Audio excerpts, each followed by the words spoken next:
বর্তমান অন্তর্বর্তী সরকার দায়িত্ব নিয়েছে মাস দুয়েক হলো, কিন্তু এর মধ্যে শুরু হয়ে গেছে সাফল্য ব্যর্থতা নিয়ে আলোচনা।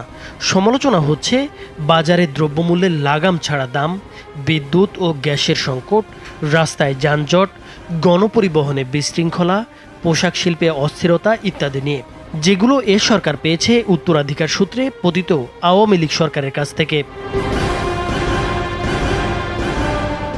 সমালোচনা আছে আইন শৃঙ্খলার অবনতি নিয়েও। পাহাড়ে বারবার দাঙ্গার জেরে ১৪৪ ধারা পর্যন্ত জারি করতে হয়েছে প্রশাসনকে। আক্রমণ হয়েছে মন্দির আর মাজারে। নানা অজুহাতে বিভিন্ন জায়গায় পিটিয়ে মানুষ হত্যার মতো ঘটনাও ঘটেছে। প্রাণহানি ঘটেছে শ্রমিক আন্দোলনেও। এছাড়া রাজধানীতে প্রায় প্রতিদিনই চলছে আন্দোলন, বিক্ষোভ। সব মিলিয়ে অনেকটা বিব্রতকর পরিস্থিতিতে পড়েছে অন্তর্বর্তী সরকার। আইন শৃঙ্খলা পরিস্থিতি নিয়ে সন্তুষ্ট নন খোদ প্রধান উপদেষ্টাও। কারণ এখনো তো আইন শৃঙ্খলা পরিস্থিতির সর্বাঙ্গীন উন্নতি হয় নাই। সাধারণ মানুষের প্রত্যাশা ছিল শেখ হাসিনা সরকারের পতনের পর বাজারে চাঁদাবাজি আর সিন্ডিকেট বন্ধ হয়ে নিত্যপণ্যের দাম কমবে। তবে এখন দেখা যাচ্ছে দাম তো কমেইনি, বরং বেড়েই চলেছে। ওইদিকে বিদ্যুৎ আর গ্যাসের স্বল্পতায় অতিষ্ঠ জনজীবন। গ্যাসের পর্যাপ্ত সরবরাহ না থাকায় কারখানাগুলো সক্ষমতার পুরোপুরি কাজে লাগাতে পারছে না। অন্যদিকে এখন কিছুটা কমে এলেও গেল কিছুদিন আগ পর্যন্ত বিদ্যুৎ সংকটে ভুগেছে পুরো দেশ। গণমাধ্যমের খবরে এসেছে গ্রামাঞ্চলে ১০ থেকে ১২ ঘন্টা পর্যন্ত বিদ্যুৎ থাকছে না। জনগণের আরও একটি অন্যতম প্রত্যাশা ছিল যে গণপরিবহনে শৃঙ্খলা ফিরবে, কিন্তু এখনও দেখা যাচ্ছে সেই আগের চিত্র। গণপরিবহনের কোনো শৃঙ্খলা নেই। যানজটের কবলে পড়ে ধীর গতিতে চলছে রাজধানীর জনজীবন। অস্থিরতা বেড়েছে শেয়ার বাজারেও। মূলধন হারিয়ে নতুন করে সর্বশান্ত হচ্ছেন বিনিয়োগকারীরাও, নেমেছেন রাস্তায়।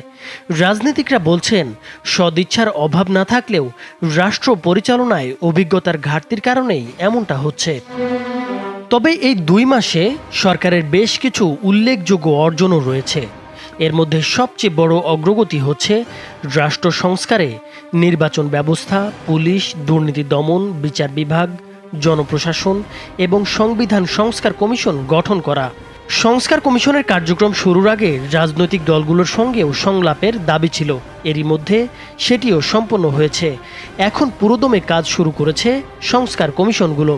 সংশ্লিষ্টরা বলছেন অন্তর্বর্তী সরকার একটি ভঙ্গুর রাষ্ট্র ব্যবস্থা পুনর্গঠনে যে মহাদায়িত্ব নিয়ে ক্ষমতায় এসেছে, সেখানে সবচেয়ে বড় চ্যালেঞ্জ ছিল পশ্চিমা বিশ্বের সমর্থন আদায় করা। সেই কাজটি খুব ভালোভাবেই সামাল দিয়েছেন প্রধান উপদেষ্টা অধ্যাপক ডক্টর মোহাম্মদ ইউনূস। জাতিসংঘে তার উপস্থিতি ছিল তাক লাগানোর মতো। তিনি বিশ্বের প্রভাবশালী রাষ্ট্র মার্কিন যুক্তরাষ্ট্রের প্রেসিডেন্টের সঙ্গে সরাসরি বৈঠক করেছেন ইউরোপিয়ান কমিশনের প্রেসিডেন্ট ছাড়াও কানাডা, ইতালি, নেদারল্যান্ডস, পাকিস্তান সহ নেপালের সরকার প্রধানের সঙ্গে। এসব বৈঠকে অত্যন্ত আশাব্যঞ্জক ফলাফল পেয়েছে বাংলাদেশ। শুধু তাই নয়, লক্ষ্য অনুযায়ী সংস্কার কার্যক্রম পরিচালনা এবং প্রয়োজনীয় অর্থ সহায়তা পেতে তিনি বিশ্বব্যাংক, IMF-এর মতো দাতা সংস্থাগুলোর প্রধানের সঙ্গেও বৈঠক করেছেন। রোহিঙ্গা ইস্যু সহ পরিবর্তিত পরিস্থিতিতে বাংলাদেশের পাশে থাকতে জাতিসংঘ সহ আন্তর্জাতিক সংস্থা প্রধানের সঙ্গে আলোচনা হয়েছে। গণহত্যার বিচারের বিষয়েও আলোচনা হয়েছে ICCর প্রধান কৌঁসুলির সঙ্গে। জুলাই গণহত্যার বিচারের লক্ষ্যে আন্তর্জাতিক অপরাধ ট্রাইব্যুনালের কাজ এগিয়ে নিচ্ছে আইন মন্ত্রণালয়। গঠন করা হয়েছে জুলাই শহীদ স্মৃতি ফাউন্ডেশনের কার্যকরী পরিষদ। ইতোমধ্যে প্রতিটি শহীদ পরিবারকে ৫ লাখ টাকা ও আহত প্রত্যেককে ১ লাখ টাকা করে অনুদান দেওয়ার সিদ্ধান্ত নেওয়া হয়েছে। শহীদ ও আহতদের প্রাথমিক তালিকাও প্রকাশ করা হয়েছে। দীর্ঘমেয়াদী তাদেরকে পুনর্বাসনের ক্ষেত্রে তাদের পরিবার এবং আহত যারা রয়েছে সেক্ষেত্রে সহায়তা করা। কূটনৈতিকভাবে ডক্টর ইউনূসের আরও একটি সাফল্য হচ্ছে ক্ষমতায় আসার ২ মাসের মধ্যে তিনি তার পুরনো বন্ধু আসিয়ানের প্রভাবশালী রাষ্ট্র মালয়েশিয়ার প্রধানমন্ত্রী আনোয়ার ইব্রাহিমকে ঢাকা সফরে আনতে পেরেছেন। ঢাকায় এসে আনোয়ার ইব্রাহিম ভিসা সহ সব প্রস্তুতির পরও যেসব বাংলাদেশি শ্রমিক মালয়েশিয়া যেতে পারেনি তাদের নেয়ার ঘোষণা দিয়েছেন। শুধু তাই নয়, আসিয়ানে সেক্টরাল ডায়ালগ পার্টনারশিপ হতে বাংলাদেশের প্রস্তাবে সমর্থন জানানোর প্রতিশ্রুতিও দিয়ে গেছেন আনোয়ার ইব্রাহিম। বিগত আওয়ামী লীগ সরকারের আমলে ব্যাংকিং খাতে যে সংকট তৈরি হয়েছিল সেটিও কমতে শুরু করেছে। গ্রাহকদের আস্থা ফিরে আসছে ব্যাংকের প্রতি। রেমিটেন্স প্রবাহ উল্লেখযোগ্য হারে বাড়ছে। প্রবাসীরা এখন হুন্ডির বদলে ব্যাংকিং চ্যানেলে রেমিটেন্স পাঠাতে উৎসাহী হচ্ছেন। সেই সঙ্গে বাড়ছে বিদেশি মুদ্রার রিজার্ভের পরিমাণও। ডলার সংকটের কারণে জ্বালানি কিংবা বিদ্যুৎ আমদানি ব্যাহত হয়েছে।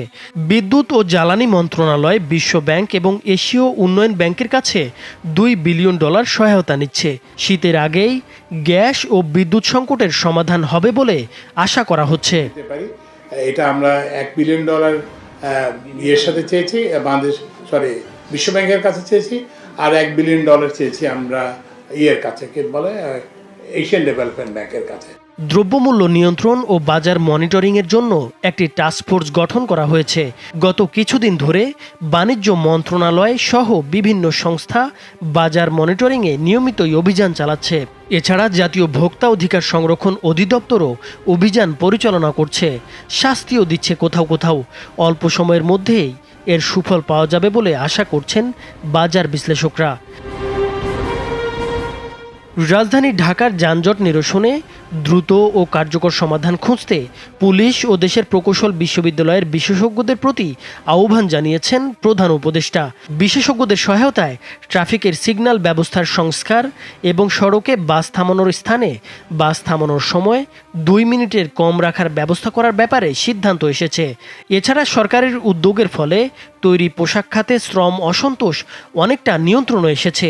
পরামর্শ পাওয়া গেছে আন্তর্জাতিক শ্রম সংস্থার কাছ থেকেও। কারখানায় সরকার ঘোষিত নিম্নতম মজুরি বাস্তবায়ন করতে হবে।